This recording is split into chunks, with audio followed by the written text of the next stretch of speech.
The other three works by Evelyn Underhill, which we hold in the collection, are not as renowned as mysticism or worship, but they are equally insightful and interesting. This one is The Mystics of the Church from 1925, and this again argues that contemplation is an integral part of the Church, past and present, and it extends its consideration to a broad tradition across Europe, across denominational boundaries, and across time, right up to Evelyn's contemporaries. It's part of the Living Church series and is rather nice, with the logo of the publisher embossed on the front of the book. And a nice gilt spine, which is in slightly poor condition, but, and includes an advert for all the rest of the items in the Living Church series. So this one, as with most of her work, was published after the First World War. The next book is The Golden Sequence. So this is a fourfold study of the spiritual life, and it's described in the introduction as a personal little book. It was issued in 1932 and attempts to lay down a practical path through the disquiet of the current age with its sense of helplessness and to bridge the gap between action and contemplation. Now, the final work in our collection is this very handsome copy of The Spiritual Life. I rather like this book, it's very beautiful. So this was published in 1937. It has this very stylish kind of Art Deco design in this cream and blue colouring, and with these logos of the angel which appear throughout it. It also has one or two rather nice line drawings, and at the end of each part, there are 4 parts within it, at the end of each part there's a quote kind of illuminated on a page at the back. So as a book, this is very lovely. It's very, very beautiful thing and very nice to have. So what it contains is 4 broadcast talks, as it says. So these were originally put out by Evelyn Underhill on the radio, and they were intended for a mass audience. So this book is written in somewhat more accessible style than some of her earlier works was. So this was intended just for anybody who didn't really have a background in theology to be able to read. So the 5 books that we have by Evelyn represent a reasonable cross-section of the work of this important thinker, spanning the period both before and after the First World War, at a time of great upset for the traditional church. Now, it must be acknowledged that the terrible political and social events during Evelyn Underhill's life did come close to overwhelming her. This is particularly reflected in her letters.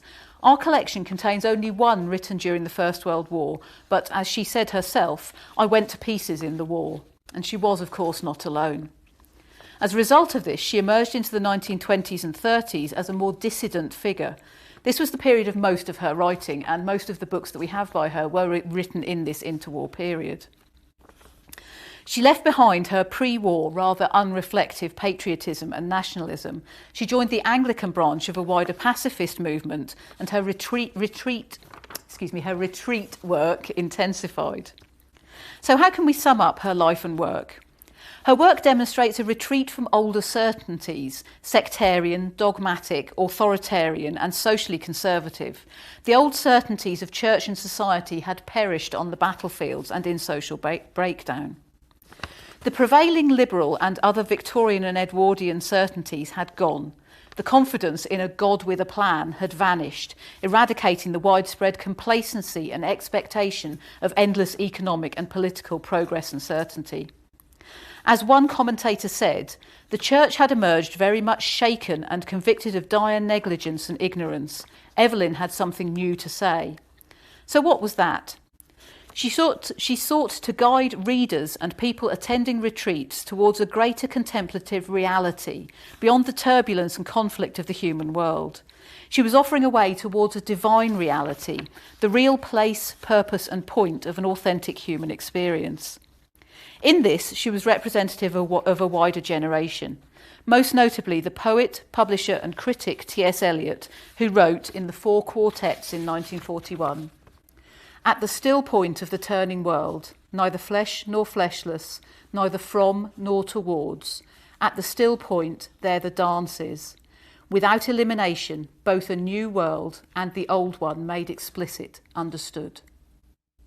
So I want to thank Steve very much for the notes that he's given me and the text that he helped me to write for this spotlight session.